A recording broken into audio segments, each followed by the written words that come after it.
In the dim light of the evening, in a room. The intercom rang. I wiped the tears that had been streaming down my cheeks and looked at the monitor. My mother-in-law and Stella were standing side by side. Ah, they came to help. I hurried to the front door. I opened it and was stunned. Come on, please bring everything in.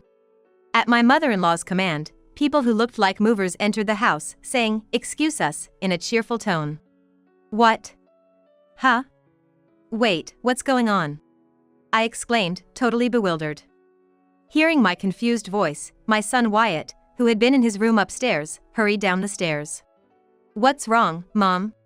While watching the movers bustling around, Wyatt asked. Well, I replied, still not understanding, as I looked back at Wyatt. We're taking this house. You guys need to get out. That's right, that's right. Leave right now.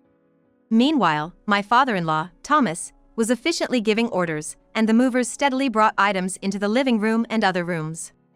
Suddenly, Wyatt's face turned pale, and he shouted, "No, you can't." Don't you know, Auntie? He asked, his face ghostly white. This house isn't Dad's anymore, and it's haunted. Thomas turned around, and the movers stopped in their tracks. Amidst everyone's attention, Wyatt was trembling. My name is Victoria, I'm 41 years old. My husband, Isaac, is 42 and a businessman. Isaac is calm by nature, doesn't drink, smoke, or gamble. He works hard every day for our family. His hobby? Well, it's watching movies with me on weekends. Until last year, our son Wyatt used to join us too, but since he started middle school, he's been more into extracurricular activities and hanging out with friends, spending less time with us. Though I felt sad, it seemed Isaac found it more heartwarming than anything.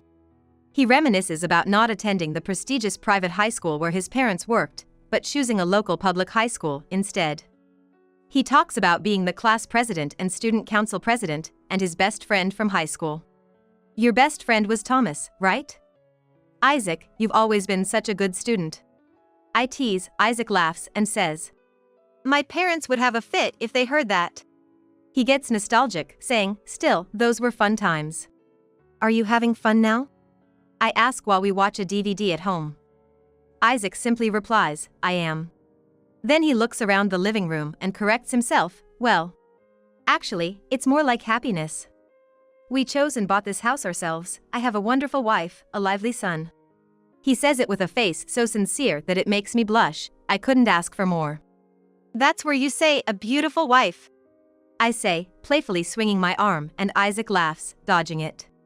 Yes, having a beautiful wife makes me happy. Now all that's left is to work hard to pay off our mortgage. We're still paying off the mortgage on our house. Isaac has arranged it so I can stay a stay-at-home mom without financial strain. I'm the lucky one to have such a kind husband like Isaac. As we sat side by side watching a DVD, I thought this to myself. Isaac has always said he's happy with our married life, but I can't help but think he wasn't very happy before our marriage, especially when he was at his parents' house. It's pretty obvious, given the not-so-great relationship he has with his parents and his sister, Stella. I heard that the whole issue started when Isaac chose not to attend the high school his parents wanted him to go to. Stella, 2 years older than Isaac, obediently followed their parents' wishes, attending the high school they chose, keeping the high grades they obligated, and even working at a company they approved of. She can't think or decide for herself. According to Isaac, that's the situation. It's easy to just do what your parents tell you, but it also makes you dependent and incapable of making your own decisions or adapting to different situations. This led to her inability to think nor make decisions and act on her own, depending on the situation. Sure enough, when she started working, she found herself unable to do anything without explicit instructions. Feeling uncomfortable, she left the company in less than a year. Then, her parents quickly arranged a match for her, and she ended up marrying the man her parents chose. Despite having Isaac, they adopted my brother-in-law in as their son and had him live with them. To me, it doesn't make sense to adopt a son where they already have perfectly good eldest son, Isaac. And speaking of their family, father-in-law is just a normal businessman. I also didn't feel the need for them to financially overextend themselves to send their kids to private high schools. Oh, that's just silly pride of my parents. According to him, there's a wealthy family living near his parents' house. Their daughter was the same age as Stella.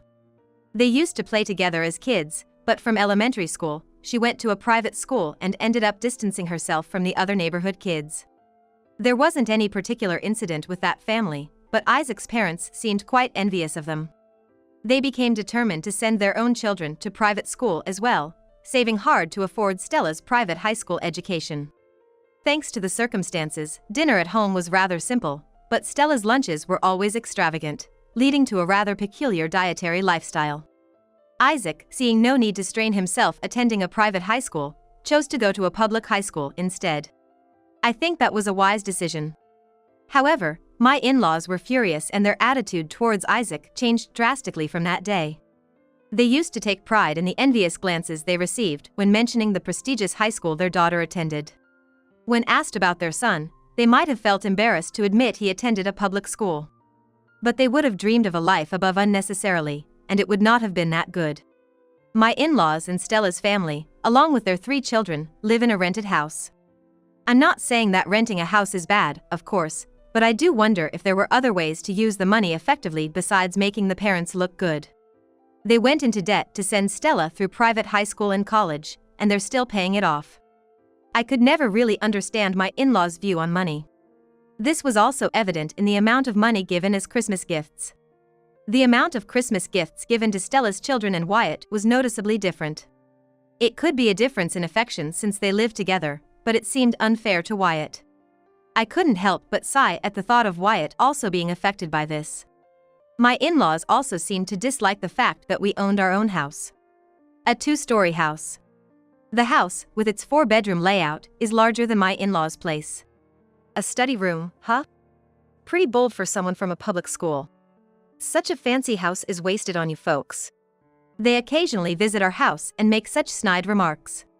Furthermore, they nitpick things like there's a stain here or the hardwood floor is discolored here and there, and then dismissively comment, it's not all that impressive after all. Honestly, I don't see the point in them doing that. If they don't like it, they don't have to come over. Isaac thinks it's because they're jealous. They don't have money themselves, and yet here we are, owning a house, even if it's with a mortgage. Isaac laughed, saying it's all because they're always trying to make themselves look good outside. My brother-in-law is probably not poorly paid either. And my father-in-law, even in his 60s, is still working. But their debts are holding them back. Don't worry about it, Isaac says. However, when Isaac and Wyatt are not around, my mother-in-law and Stella take their chance to visit. Lately, they've even started to wander around the house while I'm making tea. We should turn this into our bedroom. My husband likes this European-style room. This large room would be great as a study room for the kids, don't you think? They were saying such presumptuous things to each other. What are you doing? When I finally asked them what they were doing, letting my annoyance show, they immediately put on a fake smile. Oh, we were just having a look around. You're slow with the tea. I closed the door of the room they were peeking into and asked them to return to the living room. I was a little horrified when my mother-in-law asked for a duplicate key. There was no way I could give my mother-in-law, who walks around in people's houses without permission, a duplicate key. There's a risk of her snooping through our drawers and closets when we're not home. After treating Isaac so poorly, it seemed incredibly selfish for them to ask for a key. Well, I'd need to talk to Isaac about that first. At the time, I brushed it off and waited for Isaac to return before firmly declining over the phone. How can you not give a key to your parents? Mother-in-law was furious, but unfortunately, we just can't trust those parents. Anyway, please come over only when either Victoria or I am home, Isaac told her before hanging up. Health is the most important thing. A phrase often said. At this age, suddenly, those words hit home. Isaac was diagnosed with cancer. We were speechless when the tests, initially for stomach issues, revealed the disease. With each examination, more widespread cancer was discovered. Doctors said without surgery, he only had a few months. We had insurance, but it wasn't enough to cover everything. Not only hospital bills, but there were also living expenses and the house mortgage to consider. The happiness we built seemed to crumble in an instant. I was trembling with the fear of possibly losing Isaac and the anxiety of our future. Clueless and scared, all I could do was to fear. I'll ask my parents for help. My parents have passed away. And being an only child, I had no relatives to turn to. Okay, I'll go with you. We went to Isaac's parents and Stella's family to explain the situation and ask for financial help. Cancer can often be treated these days, right? Stella seemed not to grasp the severity. The in-laws, although not as much as Stella, were reluctant to help financially. I think I heard a few months ago that you had finished paying off your debts. Yes, we finally managed to do it. Please, we will definitely repay you. Just lend us the money for the surgery and hospital stay. The money you were going to give me for private school, lend it to us now. Please, I'll work too. We're begging you. We were practically on our hands and knees. No way. We've just recently started to afford a little luxury. I have an insurance policy that forgives my mortgage in the event of my death. When that happens, we can sell the house and repay the borrowed money. I'll even write a promissory note. We begged repeatedly. But my in-laws shook their heads, and despite anticipating it, we were left in despair. Why don't you just sell the house now? Of course, we knew that might be our only option in the end. But if we sell now, we must subtract the remaining mortgage from the sale price and still have enough to cover hospital and treatment costs, as well as rent for a new home. I heard that even after moving out, Isaac used to send money home when he was single. It seemed only fair that they spend a little money on Isaac's behalf. No matter how much we pleaded, my in-laws and Stella's answers didn't change. Isaac straightened his back and replied calmly. Okay, that's enough. As we were leaving, my brother-in-law came after us, saying, wait a minute. It's not much, and I'm embarrassed to say, I don't have any savings. He handed Isaac $2,000. That's no surprise. He was helping with the debt repayments too. Despite their claims of finally paying it off, it was also thanks to him. I'll try to persuade them again. Please don't lose hope. We deeply thanked my brother-in-law for saying that. Thank you. Your kindness is more than enough. But still, do you have any other plans? Yes. Like Stella suggested, we're thinking of selling the house. What? I couldn't help but exclaim. It's easy to say, but selling a house involves procedures and takes time. It won't be quick enough for Isaac, who's going to be admitted to the hospital in a few days. Even if sold, we also need to find a new place to live. It's not a straightforward, smooth sailing process. It's okay. I remembered someone who might be able to help. Isaac said with a smile, looking at me. During the 2 years since his cancer diagnosis, Isaac fought hard. Despite being told he only had a few months, he managed to make many happy memories with us, his family, through repeated hospital admissions and discharges. Although we had become quite distant, when the doctor said, he probably won't make it back home, I contacted his parents' house. After that, they did visit a few times, but they'd quickly leave after saying, he still seems okay, as if just checking on how long he might have left. It almost seemed like they were coming just to check how much longer Isaac had left. I shook my head hastily, trying to dismiss such a terrible thought. I quickly dismissed such a distressing thought, thinking it couldn't possibly be true. When the doctor instructed me to contact the family, I knew the end was near. I hurriedly called my mother-in-law. Oh my, that's terrible. We must hurry. Yes, that's right. Please come to the hospital room right away. Oh. Oh yes, I'll come if I can. She replied before hanging up abruptly. Despite the unsettling response, I quickly returned to the hospital room where Isaac and Wyatt were waiting. In the end, only my brother-in-law, who came directly from his job, and Isaac's close friend Thomas arrived. Seeing us all, Isaac weakly opened his eyes, looked around at everyone, and then closed them for the last time. The funeral arrangements and other details were handled by my brother-in-law and Thomas. While we went home to prepare, my brother-in-law stayed with Isaac, and Thomas drove us there. We left in the morning when the hospital called, and now the sun was already setting. Wyatt and I had left in such a hurry that morning that we hadn't even cleaned up after breakfast. In the dim evening light, I turned on the lights in the house. Sitting in a chair in the brightened living room, I started flipping through a photo album. As I flipped through the album, tears started to flow on their own. Wiping the tears that fell on the table, I selected a photo for the memorial service. The doorbell rang.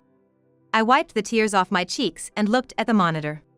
My mother-in-law and Stella were standing there together. Ah, they came to help. They didn't make it in time for the end, but they came, and I hurried to the front door to greet them. I opened the door, completely stunned. Come on, come on. Bring everything in. I heard my mother-in-law's voice as people who looked like movers entered our house, saying, "Excuse us," in an imposing manner. What? Wait, what's going on? I exclaimed in confusion. Hearing my bewildered voice, Wyatt hurried down the stairs from his room upstairs. What's happening, Mom? He asked, following the mover's frantic movements with his eyes. I don't understand. I replied, bewildered, looking back at Wyatt. We're taking over my son's house. You guys need to leave. Exactly, get out right now. While they spoke, my father-in-law briskly directed the movers, and the belongings started to fill the living room and other rooms quickly. Wyatt, changing his demeanor abruptly, shouted, "No way. Don't you know, Auntie?" He asked, his face pale. This house isn't Dad's anymore, and it's haunted. On hearing this, my father-in-law turned around, and the movers stopped in their tracks. As everyone's attention turned to Wyatt, he shivered visibly. Amidst this, someone entered the house. What are you doing, bringing stuff into someone else's house without permission? Get out right now. Thomas's loud voice echoed throughout the house and probably the neighborhood, startling everyone. The movers, without even confirming with their clients, started to hastily remove the belongings they had brought in. Confused about what to do, the belongings were left on the street in front of the house. Oh no, my desk! I turned around at the sound of my nephew's voice and saw my brother-in-law standing there with his 3 children. As the kids complained about their belongings being left on the street, my brother-in-law asked Stella. I came here after getting a sudden call about moving, but what exactly is happening here? Normally mild-mannered, my brother-in-law was clearly angry. What? But Mom said they were moving. What are you talking about? You agreed to this too. Amidst their ugly argument, my brother-in-law coldly announced, I can't deal with you two anymore. I want a divorce. What? Wait, what are you talking about? My brother-in-law then directly negotiated with the movers to have only his and the children's belongings taken to his parents' house. I'm sorry to trouble you at such a difficult time. For now, I'll have the movers take my kids and our stuff to my parents' house. He said, not even glancing at Stella. He and the children then left with the movers. Stella collapsed in tears on the street, and my in-laws stood dumbfounded among the scattered belongings. Neighbors came out to see what was happening, turning the scene into a nightmarish spectacle. Can we at least move these things inside? They're in the way here. Thomas suggested. I nodded in agreement. Yes, that's fine. This is your house, after all. What do you mean? My in-laws asked, clearly confused. Here's the real story. 2 years ago, the day after we were refused a loan by Isaac's parents, Isaac brought a very intimidating man home. That was Thomas. He owns a real estate business and even gave me his business card. I heard he was Isaac's high school classmate, but his appearance and aura were so intimidating that I mistakenly thought he was from that sort of world. Wyatt, even as a middle schooler, was so scared that he clung to me tightly. Worried, I glanced discreetly at Isaac. Noticing my gaze, Isaac tilted his head and then burst into laughter after a moment. It's okay, Thomas may look intimidating, but he's a respectable businessman now.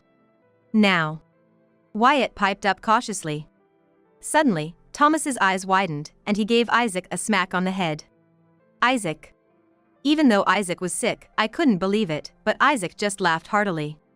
Wyatt was so pale that I was worried whether he was even breathing. Thomas never came to our wedding, even though we invited him. He never visits when we ask him to come over either. Ah. That reminded me. The name Thomas often came up in Isaac's stories about his school days and nights out. From the stories, I had pictured a reliable good friend, so I never imagined they were the same person. Look at me. I don't attend weddings or visit homes because my scary appearance might cause trouble. Ah, so that's why you're still single, huh? I'll hit you again. Watching their playful banter, it was clear he was the Thomas I'd heard about. I couldn't help but chuckle listening to their conversation. Both of them stopped and looked at me. Oh, sorry. It's just that Isaac is so childishly excited. Isaac's always like this. Thomas, Wyatt is here. Remember, a father's dignity is important. Dignity, huh? Dad never had that in the first place. Wyatt! Wyatt's interjection lightened the mood. I told Thomas how disappointed Isaac had been that he couldn't attend our wedding, and I expressed our wish for him to visit us anytime. Thank you. Now, let's move on to business, as we don't have the luxury of time. Thomas said, suddenly becoming serious. First, let's take a look at the condition of the house. Thomas went through each room, checking their condition one by one. After inspecting everything, including the exterior walls and the meter box, Thomas took out his laptop and started typing something. After a while, he turned the screen to show us. How about this price for the house? The amount he proposed took my breath away. It was higher than what we paid for the house. That's a very generous valuation, but can you really sell it at this price? It's been about 10 years since we moved in, and it would be counterproductive if it doesn't sell. We hadn't renovated for many years. Like my mother-in-law and sister-in-law said, there are stains here and there, and the hardwood floor is old. Ah, I heard about that from Isaac. They were talking about how they would use each room, right? Yes. That means they think it's good enough to live in as it is. Don't worry, it will sell at this price. Isaac also reassured me, you can trust Thomas. All right, please proceed at this price. I said with a smile. Thomas immediately laid out several documents on the table. Oh, and we need to find a new place to live. Thomas responded with a smile, yes, of course. Rental agreement forms were also laid out among the documents. First, I'll directly purchase this house. That clears your first concern. Then, I'll rent this very house back to you. There, your second concern is also resolved. What?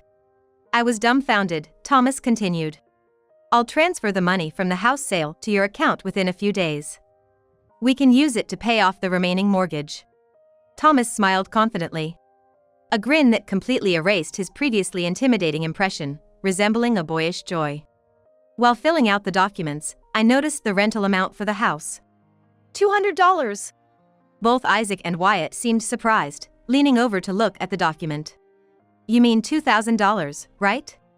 As I laughed, thinking it was a mistake, Thomas said, no, it's not a mistake. What? I owe that much to Isaac. He explained. After a moment of thought, Isaac replied simply, no, you don't. But Thomas began to tell me about their time as students. It turns out Thomas was a real delinquent in his youth, getting into trouble with the police numerous times and frequently involved in fights that left his mother in tears. One day during those high school years, his mother, who was a single mother, was hospitalized. The combination of exhaustion and stress had taken its toll. When Thomas rushed to the hospital, he was shocked to see how frail and diminished his mother had become. He realized that his behavior was the cause of her stress and broke down, crying like a child. From that point on, he changed his ways, stopped fighting, and stayed out of trouble with the police. However, one day, a cigarette butt was found on the school's rooftop.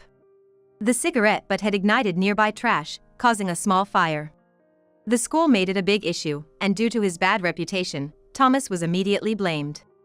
Despite his denials, no one believed him because of his past behavior, and he was at risk of being expelled.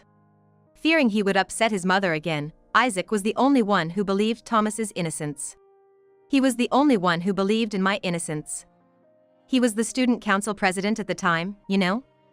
We hadn't even spoken before that. Thomas fondly reminisced. I went all the way to the principal's office to protest, and I talked to the students to gather evidence.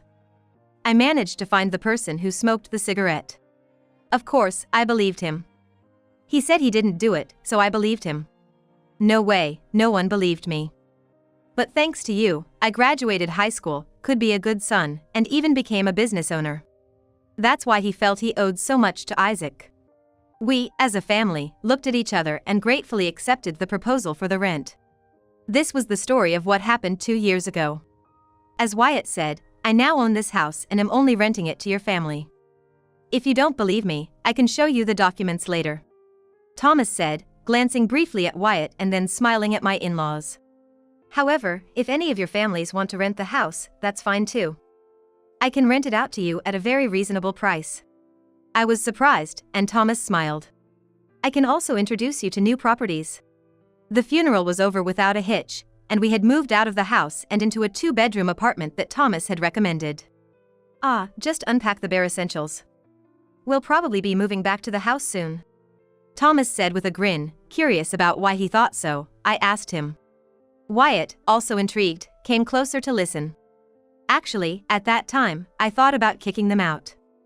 But then, I changed my mind. Here's the plan. Thomas whispered conspiratorially. 3 days later, we returned to the house under the pretense of having forgotten some items. Thomas accompanied us, and my mother-in-law reluctantly served us tea and snacks. How do you like living here? Oh, it's not bad. Wyatt asked his father-in-law, who had answered with delight, really? Absolutely. Do you ever hear sounds on the stairs when no one's supposed to be there? Or in the bathroom? Wyatt looked around the living room, visibly scared.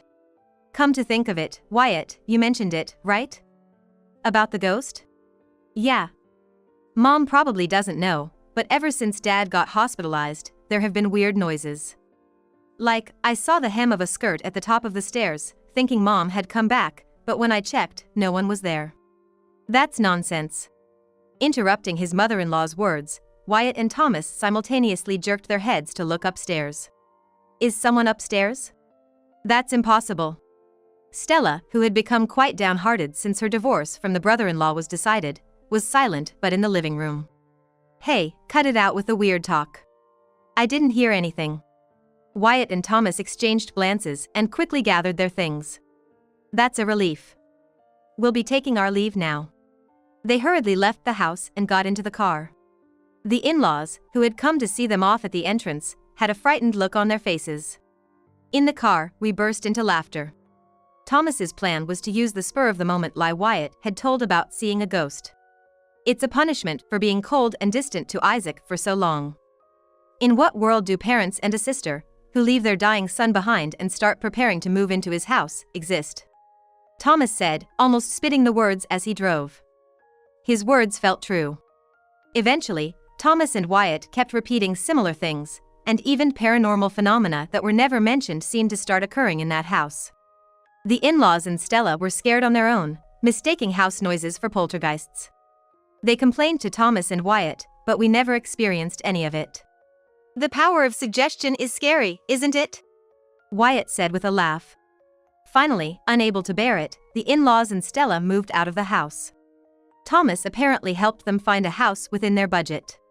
That was business. I made sure to refer them. Found them a cheap apartment within their budget. Thomas said with a sly grin. Wyatt and I applauded him. By the way, Stella, who divorced her husband, had to start working again to pay child support. She seems to be fully experiencing the harshness of society. Now that the parents who used to take care of them are gone, they have to fend for themselves. I really hope they make it. In the end, we returned to the house we bought with Isaac. We can't buy it back, but we still get to live there for $200 a month. The brother-in-law and his 3 kids have started showing their faces again. Stella seems to want to get back together, but he's not considering it at all right now. And once a month, Thomas comes by under the pretext of collecting rent. He makes sure it's on the monthly anniversary of Isaac's death. After paying respects at the altar, we have dinner together. He even listens to high schooler Wyatt's troubles. Wyatt and I have a little secret joy. It's the stories about Isaac's student days that Thomas sometimes shares during dinner. Many of these stories are new to us, showing us sides of Isaac we never knew. I'm sure Isaac is laughing along with us at the dinner table, making excuses like a child, saying, Well, he'd say, making excuses like a kid.